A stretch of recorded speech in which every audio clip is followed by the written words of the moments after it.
Aspettano il ritorno a casa della foto di Giulia, i parrocchiani di Saonara che sabato con sgomento avevano appreso la notizia del furto della fotografia della giovane uccisa dall'ex fidanzato nel novembre del 2023, divenuta simbolo della lotta contro la violenza di genere. La foto era stata rubata da un altare laterale della chiesa del comune dove è sepolta la ragazza da un settantenne della provincia di Verbania che ad oggi non ha ancora fornito alcuna spiegazione del suo gesto. Siamo felici che, la foto sia stata ritrovata e che la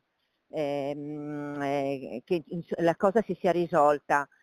Cercheremo di capire anche attraverso i carabinieri le motivazioni di questo gesto che sembra veramente anomalo, e per noi appunto importante è che la foto ritorni al suo posto, perché la foto sull'altare in chiesa era per tutti noi parrocchiani, anche per i cittadini, un momento di riflessione per quello che è successo, per quello che è accaduto, e anche un momento di preghiera anche per non solo per Giulia, ma per tutti, anche per i giovani, per i ragazzi e per le donne che sono vittime di questi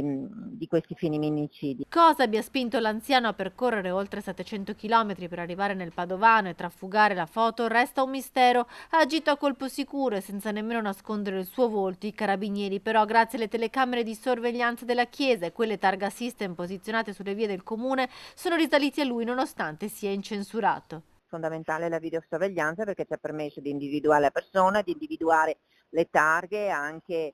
lungo il percorso insomma, che è stato fatto, e quindi individuare subito di chi si trattava.